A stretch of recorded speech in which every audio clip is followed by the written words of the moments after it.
सबको स्वागत कर रही हूँ। आज के हमारे इस लेसन में, आज के लेसन में जो है हम शंकर आईएएस एनवायरनमेंट बुक का जो चैप्टर 1 शुरू किए थे उसी का ही पार्ट 2 डिस्कस करने वाले हैं, क्योंकि पार्ट 1 उसमें कंप्लीट हो गया था। पार्ट 2 आज इसमें कंप्लीट हो जाएगा एंड पार्ट 3 जो है हम नेक्स्ट लेसन में कंप्लीट करेंगे। समझने के लिए बहुत सारी चीजें थी इसमें और फैक्ट भी बहुत सारा था, इसीलिए मैंने इसको 3 पार्ट में डिवाइड कर दिया है ताकि हम सबको जो है समझने में आसानी रहे। ठीक है, तो चलिए स्टार्ट करते हैं।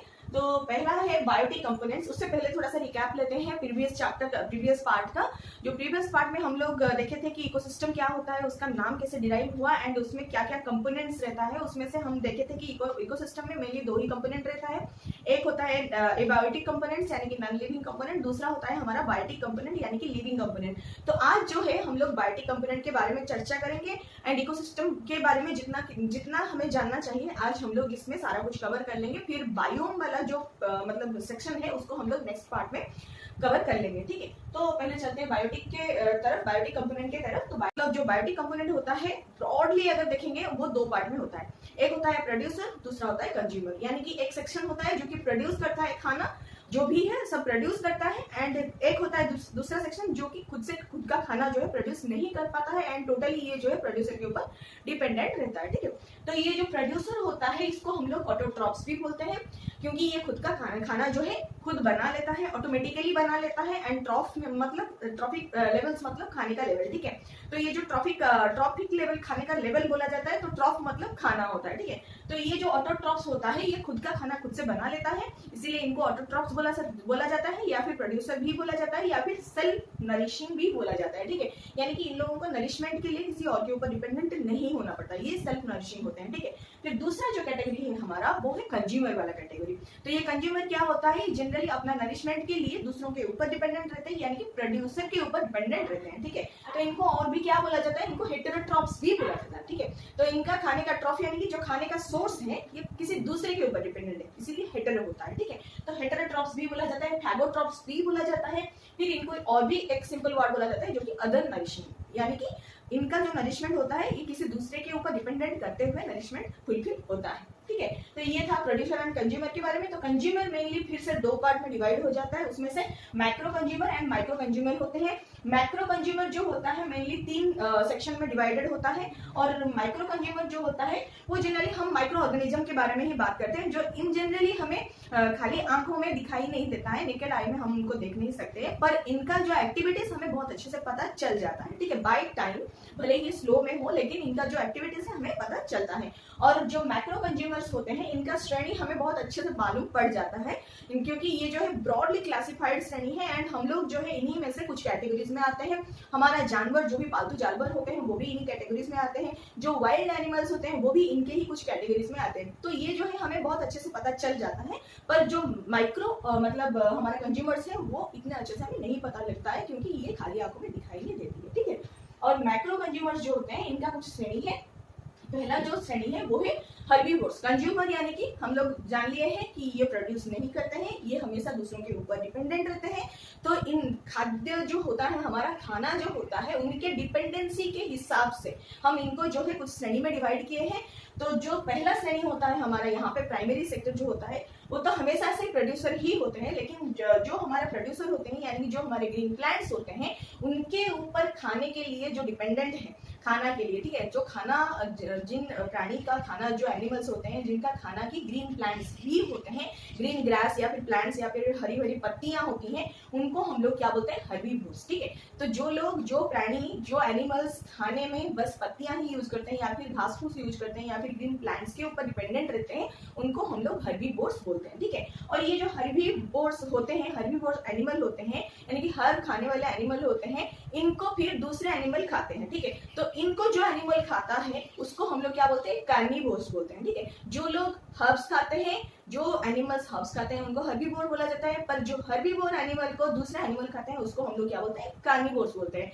एंड कुछ ऐसे भी एनिमल होते हैं जो कि प्लांट्स भी लेते हैं खाने में एंड जो कि दूसरे एनिमल्स को भी खाते हैं खाने में। ठीक है, उनको हम लोग क्या बोलेंगे, क्योंकि ये दोनों तरह का खाना लेते हैं तो इनको हम लोग क्या बोलते हैं, ओमनीवोर्स बोलते हैं। तो थोड़ा थोड़ा एग्जाम्पल ले लेते हैं।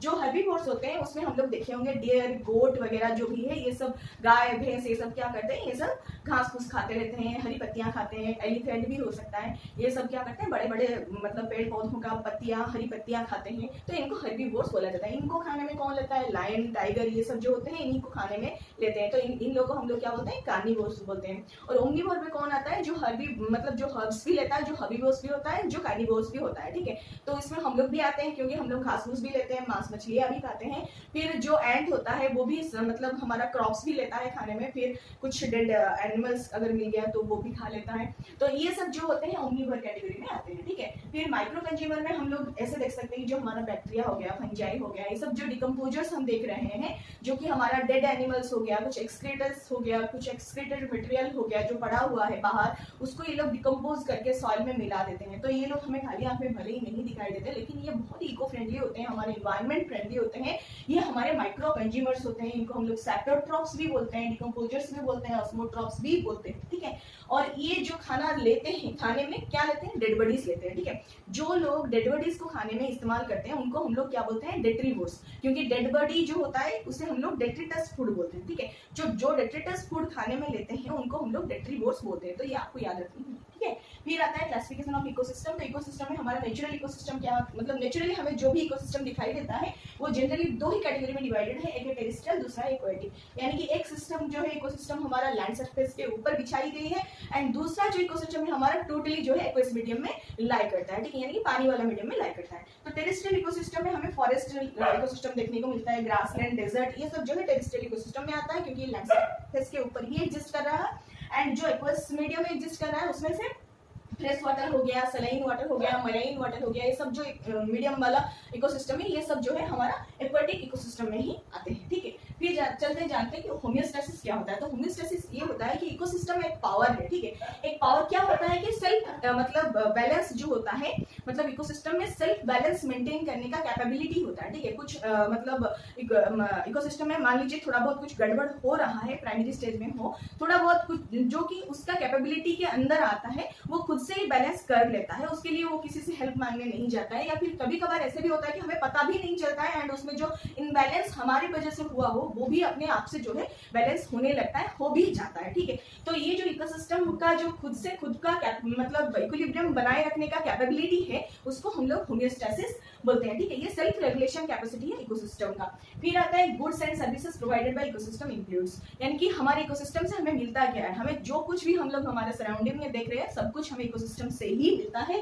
फॉर एग्जांपल आप लिख सकते हैं कि फूड, फ्यूल एंड फाइबर, ये तो हमें मिलता ही है। फूड तो हमें बहुत वैरायटी का मिलता है, वही इकोसिस्टम से ही मिलता है, चाहे हम हमारा क्रॉप फील्ड ले ले, चाहे हम हमारा मतलब ऑर्किड्स ले ले, चाहे हम हमारा फॉरेस्ट ले ले, जहां से भी हमें खाने की चीजें मिलती है वो सब हमारे इकोसिस्टम में ही आते हैं। तो ये जो फूड, फ्यूल एंड फाइबर सब कुछ जो है हमें इकोसिस्टम से मिलता है। फिर आता है सर्टल एंड बिल्डिंग मटेरियल, ऑब्वियसली ये भी मिलता है हमें इकोसिस्टम से ही। मिट्टी जो भी लेते हैं, हम ब्रिक बनाते हैं, वो भी इकोसिस्टम से ही आता है। जो रॉड हम आयरन का यूज करते हैं वो भी हमारा इकोसिस्टम में ही पाया जाता है। आयरन ओर मिलता है, आयरन ओर से फिर आयरन रॉड बनता है, ठीक है। उस हिसाब से purification of air and water, तो एयर एंड वाटर जो है हमारे इकोसिस्टम में अपने आप से प्यूरिफाई होते रहता है, जबकि हम लोग जो है उसको बार बार गंदा करते रहते हैं, एंड ये जो है अपने आप से प्यूरिफाई होता रहता है। यही जो है इकोसिस्टम का जो इक्विलिब्रियम बनाए रखने वाला कैपेबिलिटी होमियोस्टेसिस के वजह से ही हो रहा है, ठीक है। इसमें जो है पेड़ पौधों का बहुत बड़ा योगदान रहता है।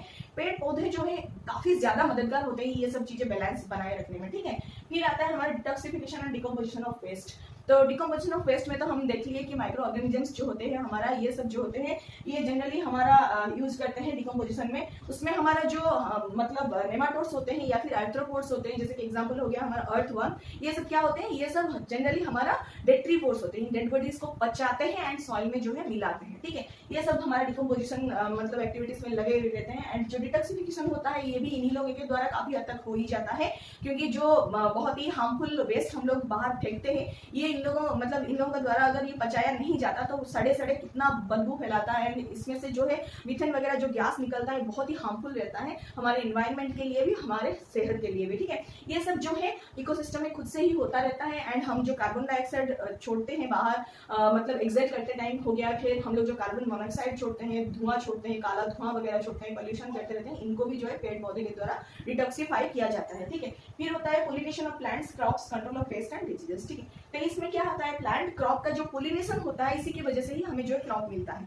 तो पोलिनेशन होने में कौन हेल्प करता है, हमारे इकोसिस्टम में ऐसे कुछ होते हैं एनिमल्स या फिर बर्ड्स जो हमें हेल्प करते हैं कि पोलिनेशन हो, ठीक है। तो जैसे कि बटरफ्लाइज हो गया, वो एक फ्लावर से दूसरे फ्लावर में बैठते हैं, तो जेंडर वाइज जो अपोजिट सेक्स का जो फ्लावर रहता है उनका पोलिनेशन में ये लोग हेल्प करते हैं। कुछ बर्ड्स होते हैं जो कि खाना भी लेते हैं और उनका जो मीठा मीठा जो नेक्टर वाला जूस निकलता है उनको भी जो है बटरफ्लाई या फिर मधुमक्खियां हो गई, हनी बीज हो गए या फिर कुछ बर्ड्स हो गए, ये सब इनके द्वारा ही जो है हमारा पोलिनेशन ऑफ क्रॉप पॉसिबल हो पाता है एंड हमें जो है खाना मिलता रहता है। ये इकोसिस्टम का ही क्वालिटी है। एंड उसके बाद आता है पेस्ट एंड डिजीज जो होता है।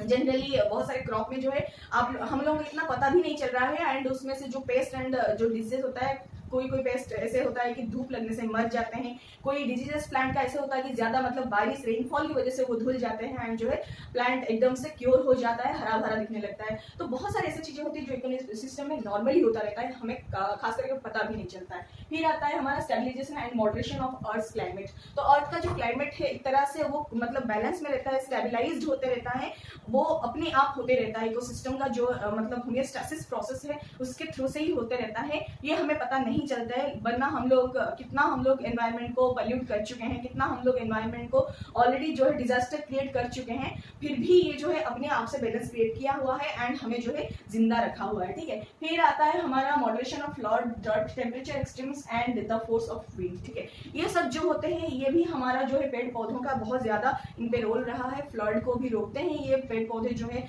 मिट्टियों को एकदम जड़ से पकड़ के रखते हैं ताकि हमारा फ्लड जो है, फ्लड का फ्लो रुक जाता है एंड रेगुलरली बारिश का जो मतलब सिस्टम होता रहता है वो एकदम से रेगुलरिटी मेंटेन होता है ताकि कभी ज्यादा बारिश ना हो एंड कभी ड्रॉट हमें देखने ना पड़े, ठीक है। इन सबको जो है वही हमारा पेड़ पौधे ही मेंटेन करते रहते हैं। फिर आता है टेम्परेचर का एक्सट्रीमिटीज जो होता है, वो भी इन्हीं के द्वारा हमारे इकोसिस्टम में होने वाले पेड़ पौधे, दूसरी तरह का एनिमल एंड दूसरी तरह का मतलब जो भी हमारा फ्लोरा एंड फौना होते हैं, इन्हीं के द्वारा ही ये सब जो है मेंटेन रहता है। ये सब हमारा इकोसिस्टम का ही देन है, ठीक है। फिर आता है generation and renewal of soil fertility including nutrient cycle.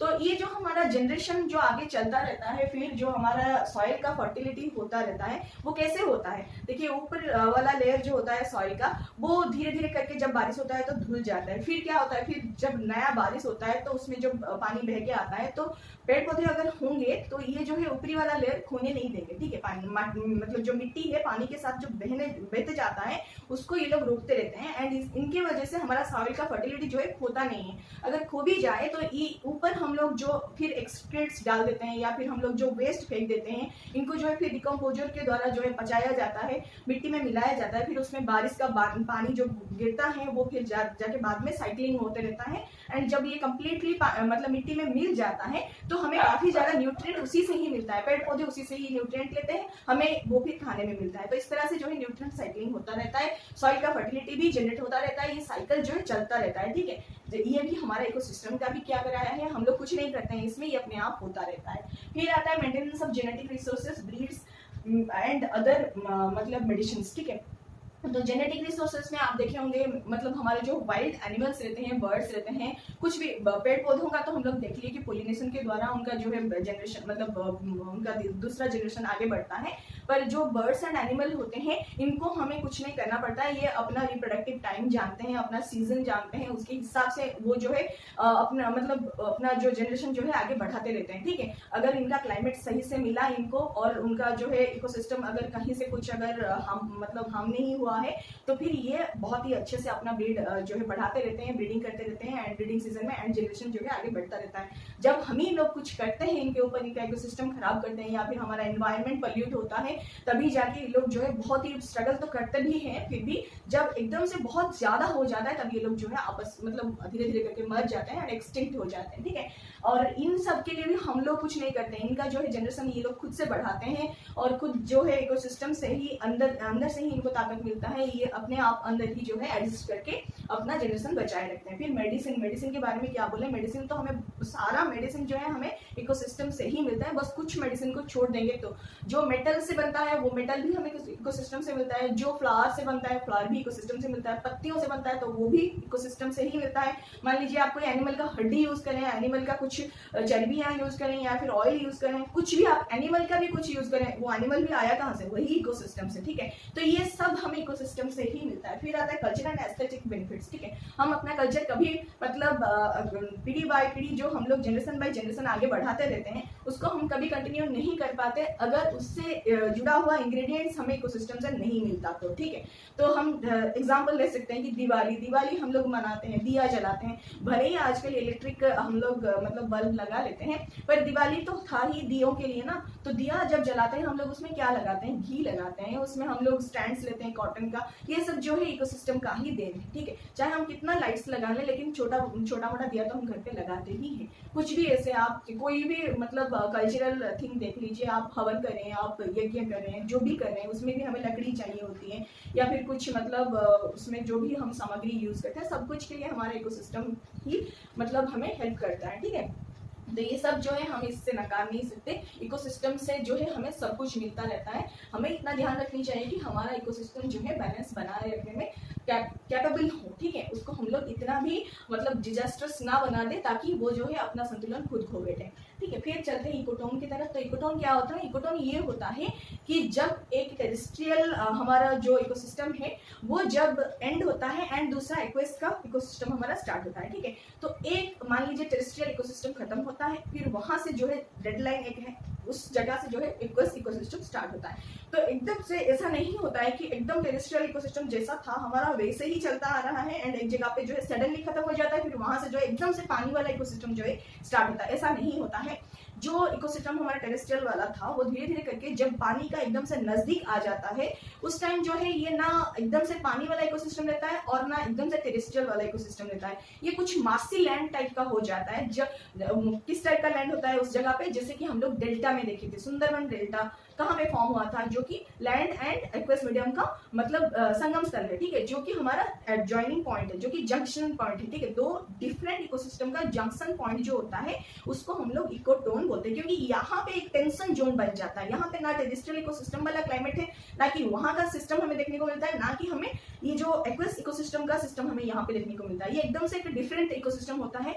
कभी कभी हमें यहाँ पे एक ऐसा स्पेसिस कुछ ज्यादा ही देखने को मिलता है जो कि हमें ना टेरेस्ट्रियल इकोसिस्टम में देखने को मिला है ना एक्वेस इकोसिस्टम में देखने को मिला है। वो जो हमें एकदम से एक डिफरेंट स्पेसिस का यहाँ पे जो है हेवी पॉपुलेशन देखने को मिलता है उसको हम लोग क्या बोलते हैं, एज इफेक्ट बोलते हैं, ठीक है। ये जो एज इफेक्ट है हमें इकोटोन में ही देखने को मिलता है। एंड इकोटोन में हमें और भी कुछ देखने को मिलता है। वो ये होता है कि जो हमारा टेरेस्ट्रियल इकोसिस्टम है वहां से जो खत्म होते होते जो कम्युनिटी था उनका पॉपुलेशन थोड़ा यहाँ पे हमें ज्यादा देखने को मिलता है। एंड जो पॉपुलेशन आगे जो इकोसिस्टम आगे स्टार्ट हो रहा है, मान लीजिए एक्वेस इकोसिस्टम जो स्टार्ट हो रहा है, तो वहां पे जो कम्युनिटी हमें देखने को मिला है ये यहाँ पे बहुत कम देखने को मिलता है। तो उस हिसाब से जो है ये वाला थोड़ा सा टेंशन जोन हो जाता है। और ये जो इकोटोन होता है इसका कुछ कैरेक्टरिस्टिक भी होता है। ये कभी कभी ये वेरी नैरो भी हो सकता है, बहुत नैरो भी हो सकता है, कभी कभी ये थोड़ा सा ब्रॉड भी हो सकता है। इसका जो मतलब इंटरमीडिएट होता है, ये इंटरमीडिएट जोन है, adjacent zone to the ecosystem होता है।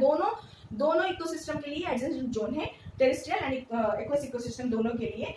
और क्योंकि ये दोनों का एडजेसेंट है तो यहाँ पे दोनों का क्राइटेरिया थोड़ा बहुत देखने को मिलता है, भले ही यहाँ पे कुछ भी नहीं देखने को मिलता है। एक डिफरेंट मतलब यहाँ पे क्लाइमेट भी देखने को मिलता है। इनका इकोसिस्टम कुछ डिफरेंट ही हो जाता है क्योंकि दोनों का क्राइटेरिया तो है यहाँ पे, लेकिन कंप्लीटली किसी का भी नहीं है, ठीक है। इसीलिए ये जोन ऑफ टेंशन माना जाता है। यहाँ पे कुछ डिफरेंट स्पेसीज भी देखने को मिलते हैं, कुछ डिफरेंट पॉपुलेशन देखने को मिलते हैं, उन स्पेसीज का कुछ डिफरेंट कम्युनिटीज भी देखने को मिलते हैं, ठीक है। फिर ये यहाँ पे इनकमिंग कम्युनिटी का थोड़ा ज्यादा मतलब प्रेशर रहता है, थोड़ा ज्यादा इनका मतलब टिल्ट हम लोग देखेंगे यहाँ पे, जहाँ पे जोन ऑफ टेंशन होता है। और जो आउटगोइंग हमारा कम्युनिटी है वो थोड़ा सा यहाँ पे कम रिलेवेंस देखने को मिलता है, ठीक है। और यहाँ पे जो एज इफेक्ट बोली मैं अभी, तो एज इफेक्ट भी हमें यहाँ पे ही देखने को मिलता है, इकोटोन में ही देखने को मिलता है। एग्जांपल ले सकते हैं कि हमें टेरेस्ट्रियल इकोसिस्टम में इतना बर्ड्स नहीं देखने को मिलेंगे, हम एक्वेस इकोसिस्टम में इतना बर्ड्स नहीं देख सकते हैं। लेकिन कभी कभी ऐसे होता है कि जो इकोटोन वाला एरिया होता है हमें एकदम सडनली बर्ड्स का बहुत ज्यादा पॉपुलेशन यहाँ पे देखने को मिलता है। ये डिफरेंट स्पेसिस भी है, इनका पॉपुलेशन भी कुछ हाई यहाँ पे देखने को मिलता है, तो इसी को हम लोग जो है एज इफेक्ट बोलते हैं, ठीक है। ये था फिर हमारा मतलब इकोटोन के बारे में। इकोटोन का एग्जाम्पल भी आप ले सकते हैं कि जो हमारा ग्रासलैंड होता है, एस्चुरी होता है, रिवर बैंक होता है, या फिर हमारा डेल्टा वाला रीजन होता है, ये सब जो होता है हमारा इकोटोन में ही आता है, ठीक है। यहाँ पे दोनों इकोसिस्टम का थोड़ा थोड़ा लक्षण जो है देखने को मिलता है, ना कि कोई भी इकोसिस्टम का कंप्लीटली हमें लेवल्स देखने को मिलता है, ठीक है। फिर आता है नीस। तो नीस एक ऐसा चीज है, मतलब ऐसा एक सराउंडिंग है जो कि एक स्पेसिस के लिए बहुत ही फेवरेबल माना जाता है, ठीक है। उसको वहां पे जो कुछ कुछ सही है उसको वहाँ पे सही से मिलता है, यानी कि खाने के लिए जो उसको मिलना चाहिए वो मिलता है, उसका कॉम्पिटिटर्स वहाँ पे कुछ नहीं होते, यहाँ पे बहुत कम होते हैं, उसको रहने के लिए जैसा क्लाइमेट चाहिए वैसा मिलता है, उसका फिजिकल एंड केमिकल फंक्शनलिटीज के लिए जो भी उसको चाहिए होता है वो भी वहाँ पे मिलता है, उसका रिप्रोडक्टिव सिस्टम बनाए रखने के लिए उसको जैसे क्लाइमेट चाहिए होता है, जैसा सिस्टम चाहिए होता है वो भी उसको वहाँ पे मिलता है, ठीक है। तो उस हिसाब से नीज जो होता है एक यूनिक फंक्शनल रोल और प्लेस ऑफ स्पेसिस होता है इन इकोसिस्टम।